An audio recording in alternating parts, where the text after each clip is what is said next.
think today's rant is going to get me demonetized, but I will speak my piece. I might just, turn off monetization off on this one, just in case. Hey, party people. Today I want to talk to you about the pink tax, and I brought it up in another video. A lot of people asked me to speak on it, so here we go, right? The pink tax is not a thing where the IRS demands women pay for a certain amount of money for being a woman, okay? The pink tax refers to a tendency for brands to have two identical or near identical products and then price the product marketed towards women a higher amount. And this is something that occurs across many different industries, okay? Google it, you'll see a lot of images of like two near identical products next to each other, like one blue, one pink, and the pink one being marked up higher. And you're like, what's the difference between the two except for the color? This is a very common thing done in toiletry products. You'll see two razors from the same company, and one is pink, one is gray, and the pink one is markedly more expensive. My favorite example, is the Dulcolax, okay, which is a medicine that helps you go to the bathroom. Listen, there is the manly green one and a pink one. It's literally called pink Dulcolax, and they're going to try to mess with you by putting different amounts in different boxes, 50 caplets in this one and 25 tablets in this one. But if you look at the active ingredients, and anytime you buy medicine, you should just be looking at the active ingredient, 5 milligrams versus 5 milligrams pink. The pink one is 40 cents per tablet, and the manly green one is only 32 cents per tablet.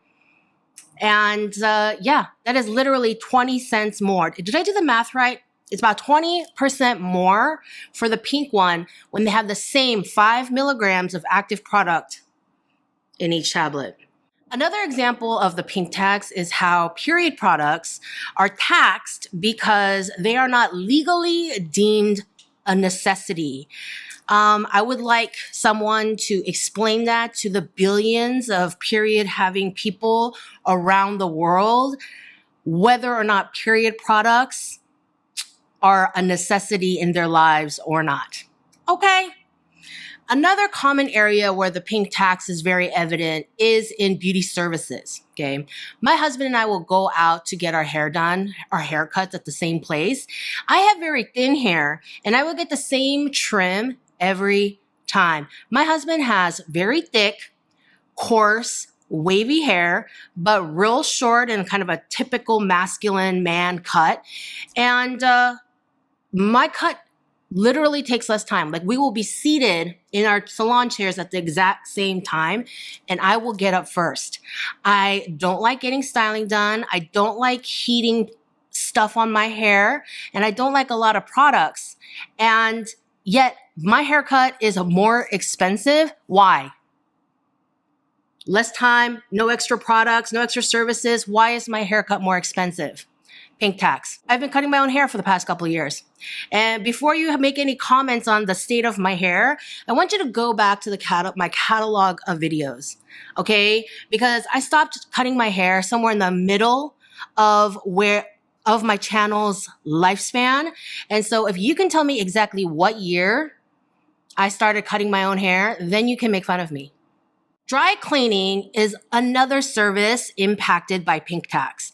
Some dry cleaners will just, they make this overall rule that all women's wear will be anywhere from 3 to 5 times the amount to clean near identical, like any menswear. So even if you take in a menswear and women's wear button-up shirt, nearly identical, the women's wear will be more expensive to clean. Very similar business casual wool slacks, the women's will be more expensive. Why? The materials are similar, the silhouettes are similar. Given the way sizing is, the chances are the women's one is smaller. Okay. Pink tax even affects children's toys. There's tons of examples online, but let's move into fashion examples. Brands that do women's and men's wear within their brand umbrella, not unisex, but specific men's and women's departments. They will offer things like the exact same backpack, one in blue, one in pink in the women's wear section, and the pink one will be more expensive. Same number of pockets, same material, et cetera, et cetera. The pink one will be more expensive. Okay. These brands will also offer t-shirts, one for women, one for men, with the men's style being cheaper. And why? This one pisses me off a little bit extra because, when you have these conversations about plus size fashion and women love, people love to say like, oh, plus size should be marked more because you're using more fabric per garment. Okay, well, in that case, why are the men's t-shirts less expensive? We're using your argument, if you're taking a straight size run of men's t-shirts and you're taking a straight size run of women's t-shirts, the women's t-shirts are going to use less fabric. Okay, in these straight size ranges, the women's clothes are smaller. So why are they more expensive? Another thing I hate involving this subject matter, I could write a novel, right?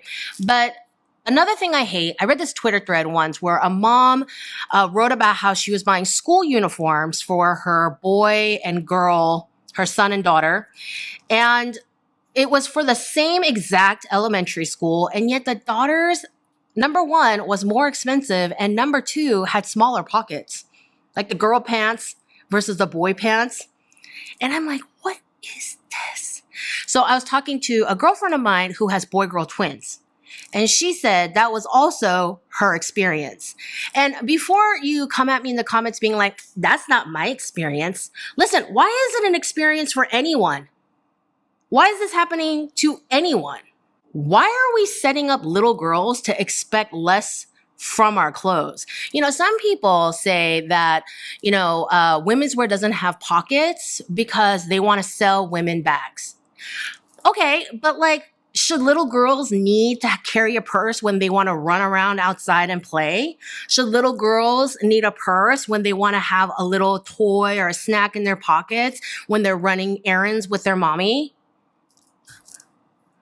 When you're a little girl, a purse should be something that you want to carry and not something you have to carry because all your pants don't have pockets. Some people say women's pockets shouldn't be too big because it ruins the line. Putting stuff in pockets ruins a woman's silhouette. You think little girls should be concerned with toys stuffed in their pockets ruining their silhouette? Okay, and if that weren't bad enough, okay, we still have the issue of the gender wage gap, which is further impacted by what race you are. So there's this Twitter account, I'll link to it in the description box. It reports on the gender wage gap of specific companies and also how much worse or better at the gender wage gap they are than last year. And so women get paid less only to pay more for products marketed to them if they don't happen to be knowledgeable about the pink tax, which is why I make videos like this. I mean, come on. Okay. And not realizing they're often identical to men's products. That's like adding insult to injury. Okay.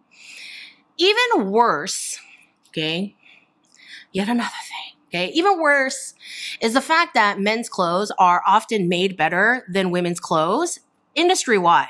Denim brands that offer both men's and women's styles. Let's say we're comparing a 5-pocket jean to another 5-pocket jean. Women's styles will have cheaper, lighter, lower quality denim than the men's styles. They uphold higher tolerance standards on menswear because men's sizes are numbered by actual waist and inseam measurements, whereas there is no industry standard for what a size 8 is. So they feel like they can be more loosey-goosey with that sort of thing. Okay. Reeling it back, tolerance is when you have your tech pack spec sheet and it says on there, the waist on this size must be 30 inches. And because of human error, you can give me a 30.5 or a 29.5. So that's a tolerance of plus or minus half an inch. Okay. And that is considered acceptable. And tolerances are often much looser or ignored in women's wear. You know that joke, what's the difference between a Toyota and a Lexus? Okay, tighter tolerances. And it's funny because it's true, but it's not funny because it's sad. But at least with a Toyota, you are paying less than for your average Lexus. All right. The problem here is that they're supposed to be the same, but they're not. Also, tariffs charged on the import of international goods are often higher on women's products than on men's products. Why is that? I have no idea. What does that even, like, what is the purpose of that? So why do brands do things like add fake or tiny pocket bags, use cheaper fabrics, use cheaper factories, don't invest in proper product development, better fabrics in women's wear? The prevailing idea is that women love shopping so much and men do not, and that they will buy single-use clothing for single outings that men do not, and that women don't prioritize quality like men do, and women prioritize trends and constantly having new things over quality, whereas men do not. Is that true? Sadly, for some people, it is. The insane rate of consumption of fast fashion tells us this. It just proves this to us, that many people are obsessed with newness in their closet. Some of you may be thinking, yeah, well, men also do fast fashion. Absolutely. Men also absolutely buy cheap drivel. But the prevailing idea is that there are still the bulk majority of men would rather buy one nice thing and wear the ever-loving crap out of it for 100 years than to keep buying more clothes. And I mean, it is true that there are more men who think like this than women, but that doesn't give them an excuse to give us crap goods for even more expensive prices. Some of you may be thinking, are we still talking about this? We've been talking about the pink tax since the 90s. Yeah, I know. I've been around since the 90s. Okay. And we're gonna keep talking about this kind of stuff until it gets resolved. We keep talking about racism because it's still a problem. And we are going to talk about misogyny because it's still a problem. And listen, okay, we don't really talk about how women wear pants. There are some small, weird, extreme situations where people get upset about women wearing pants. There are some small religious circles that, frown upon women wearing pants. But for the most part, for a lot of the world, women wearing pants aren't a big deal because we've made it not a deal. And yeah, it will be nice if we get to a point where, aside from a few buttonholes that will already always exist, if the pink tax is eradicated, then we can stop talking about it. So you're like, okay, what do I do? How do I help get rid of pink tax? Okay. And listen, I know a lot of you simply like the color pink. I like pink too, but that's okay, But when the color doesn't matter, like the laxative, like medication, when the color doesn't matter, try opting for either a brand that doesn't even offer a pink version. There's got to be a different laxative than Dulcolax, right? Opt for a different brand, opt for the non-pink one. Don't pay extra just because it's pink, okay? Now, another thing you can do is avoid fast fashion, because that also leads into the idea that women are not interested in quality. Okay. Also, learning about discerning clothing quality is so you can tell when A, brand is cutting corners with their women's division, or B, just buy quality, period. Okay. I'll drop a link to one of my favorite fashion content creators, Andrea Chong. I'll drop a link to her stuff in my description box. She makes TikToks assessing the quality of clothes and accessories, and she does brands that market themselves to be sustainable, brands that do not. She looks at luxury brands. She looks at fast fashion brands. She looks at brands in between. She's very all over the place in terms of, let's see what quality looks like at all these different price points, which I think is fantastic. Go click on that. And honestly, the way the internet works, once you watch a few of her TikToks, the algorithm is going to keep pushing this kind of content to you. And then you'll be able to pick and choose from all this knowledge. And, Andrea Chong, she is great.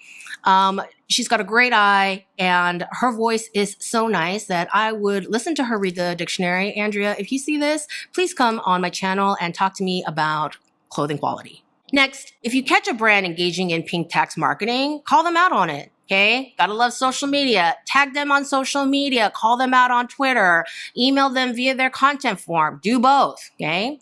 And if you're a designer, don't do this. Offer as high quality as you can within your price point, regardless of gender. Speaking of the 90s, okay, let's take it back for a little story time. I was a teenager. I was fresh to fashion school. And one day I went in on a Saturday to work on my circle skirt. And my girlfriend, Jasmine is actually the very first friend I made in LA. Okay, we both showed up to early registration at our school, Otis, and we got to talking. And yeah, we still keep in touch, all those good things. Anyway, so Jasmine and I were both working on our circle skirts, and we're friends. Like, the silence is very chill and companionable, right? So we're working, and then all of a sudden I hear her kind of drop her pencil, and she's like, ugh. I'm like, what's going on? And she's like, do you know where my boyfriend is? Her boyfriend's name is Danny, and he was in the environmental arts department, and they do things like furniture design and architecture. Okay. And she's like, do you know where Danny is right now? And I'm like, what? And she's like, he's in Mexico. He's partying. Actually, he's there for a school trip. Like, their teacher is going to lead a caravan and check out all these buildings that he wants to show them in around Tijuana, outside of Tijuana into Baja. And of course, they're just partying in between the school stuff. And he invited me, but I'm here cutting circles for a stupid circle skirt instead of, being in Mexico and eating ceviche. And she was so irritated. And, she's my friend. And so, I did some yeah, that sucks. This is terrible. The proper cooing friend noises and stuff. And then we got back to work, and we're working. It's quiet. There's nobody else there. I don't know why there was no one else there that weekend, but there's no one else there. And again, she drops her pencil and she's like, yeah. She's also Korean. She's like, yeah. And I'm like, what? She's like, 가자. Mexico 가자. She's like, let's go to Mexico. Let's go to Tijuana. And I'm like, I would like to remind you that I was a teenager at this point in time. And some of us had cell phones. Okay. But he was in Mexico. His cell phone was not working. We did not have the kind of cell phones we do now where we can check email, check Instagram DMs. Instagram didn't exist, okay? I was, at that point in time, someone who checked my email once a week. Can you believe that? Okay? And so it was not a quick thing let me call Danny real quick, see where he's at, and we can meet up, because he had invited me before. So I'll be like, I changed my mind. I'm going to come join you. That was not the case here. We really did not have a way of communicating with him because he was in another country. His phone wasn't working. He couldn't even call the next guy next to him, because that's just not how cell phones worked back then, unless you were very rich, I think. But yeah, so that was not something so there was no way of getting a hold of him or anyone in the class. But she asked me to go because she knew I already had friends in that department in the class that was down in Mexico. And so she's like, let's go. And I'm like, we can't go. That's crazy. Do you know where he's staying? Do you know what hotel he's staying at? She's like, no. Do you have his class trip schedule so we could meet them according to their schedule? No. And I mean, we were good little girls, okay? We were good Korean girls, little teenagers. We hadn't really kind of come out of our shell too much yet. That would come later for me.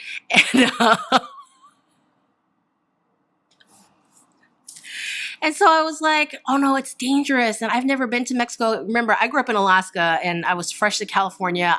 I've never been to Mexico. And she was like, yeah, you know what? You make a lot of sense. You're right.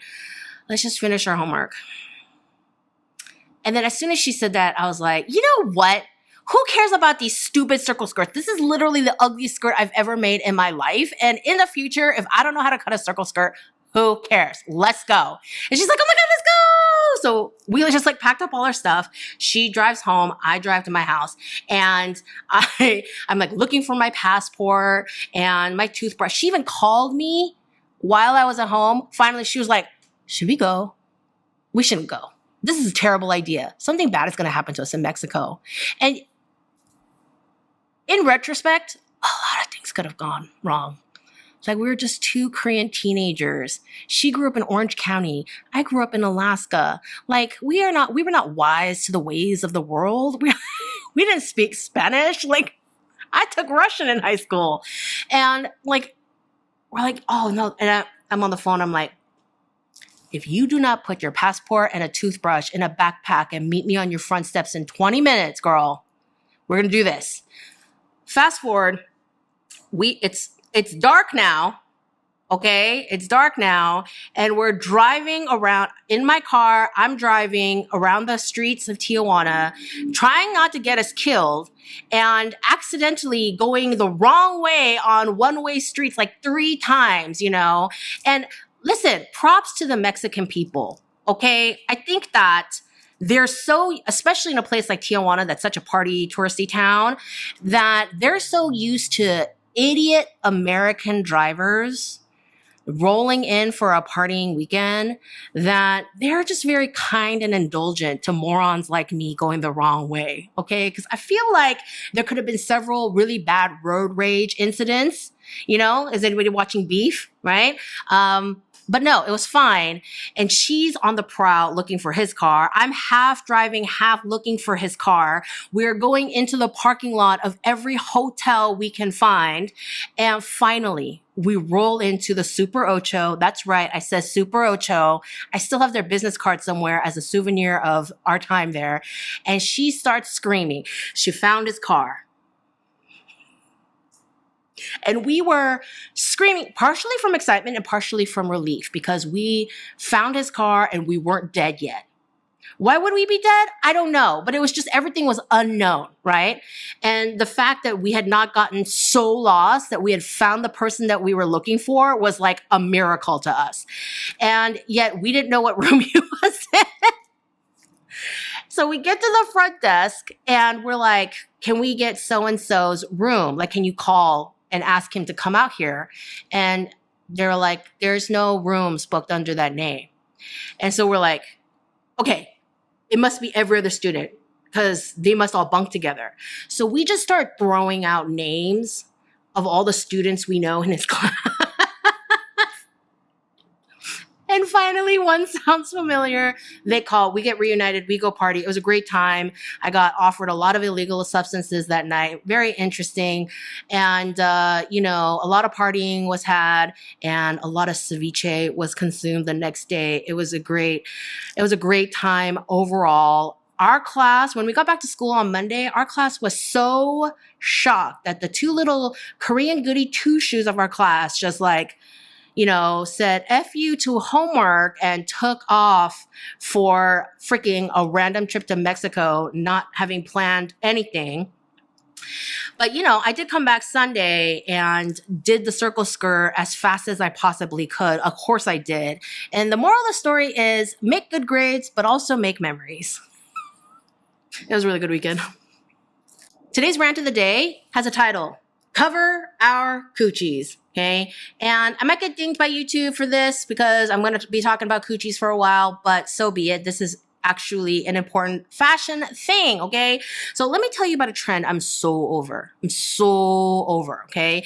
This trend of making swimsuits with these really skinny coochies. And I don't actually care when they do this in lingerie, because, you know, if a lip falls out, a lip falls out. What was you doing in your lingerie, right?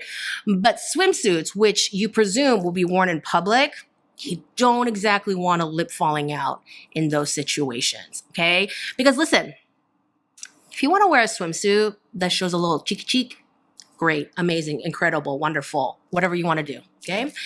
And if you want to wear a swimsuit that shows your whole double round, amazing, wonderful, incredible booty power, you do it, okay? But the front needs to be covered, okay?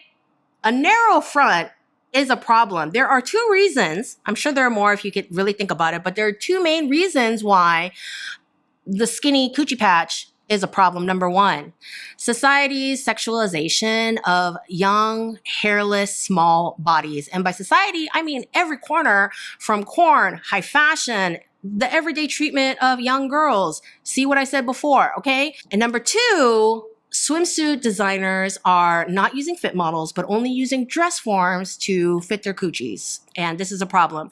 I'm not going to discuss number one much more. I think I've said enough, but let's talk about number two, because I got things to say, and there's definitely more I can help in that regard, okay? If you look, Google image search your average bifurcated dress form, okay? Your bifurcated dress form means the kind with legs. And some are half forms where the legs are cut off at the knees. And those are typically used for swimsuits and underwear. And then the ones with the completely long legs, and those are often used for pants, okay? Your average bifurcated dress form has a narrow crotch, okay? Mainly because they're trying to fit pants. And so they're trying to make a form that will be better for pants. But, like Alvanon, their half bifurcated form is more accurate. The coochie on that one is more accurate than other dress forms. And honestly, Alvanon, sponsor me or give me a coupon code. Nobody hypes you up like I do. Like, no, I'm the one. Okay. Anyway, so when designers fit on a dress form and they make that crotch real narrow, and then it fits just fine on the dress form with the narrow crotch, and it looks fine on the dress form. And, designers think that the fit is fine because everything is stretchy, and, you don't need to nitpick fit on stretchy garments, right? Wrong. You do need to fit stretchy garments on actual people, because adult women have different crotches than dress forms. Number one, key, okay? And when a woman tries on a swimsuit, whether they're a fit model or your friend or anybody, they will tell you things like, oh, it pulls funny here. And how come the bottom is really tight, but the top fits fine on a bikini? Or, this thing is like smashing my boobs against my chest in a very unflattering way. Oh, this part is digging in. And oh, why this hurts my armpit. And you know what else dress forms don't have? Arms and armpits. So you can't really assess what is digging into armpits if you don't have arms and armpits. Okay. And, then they'll tell you stuff like, I feel like a lip is about to fall out. So designers, please fit your garments, stretchy or not, on real people. And I don't mean in a real women have curves sort of way. I think that's a load of crap. Real women have all different kinds of bodies. I just mean that in people who can speak up about how the garment fits on their bodies when they move, when they sit. Use a fit model in your sample size to do your product development. And then when you're working on your grade, making all the different sizes, grab your size 14 best friend, grab your size 2 cousin, grab your size 22 neighbor, and ask them to try this stuff on and ask them about how it fits on the body. Okay? One of these kind of jokes in the industry, it's not even funny, so I don't know why it's a joke, but something that, people say in the industry is the sample size gets sold the best. Because that's the one where you poured all your product development into.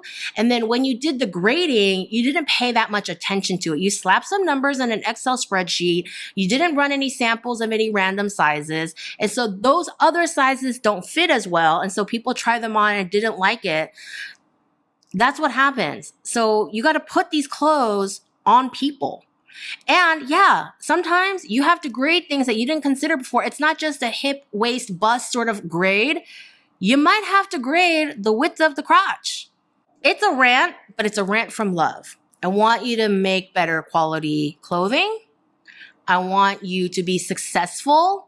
I want people to buy your stuff because you consider different sizes other than your sample size. So take my words with love and a desire for you to succeed. All right? And that is it for today. Please share, subscribe, like, whatever, all the ways you show me love. And I will see you in the next video.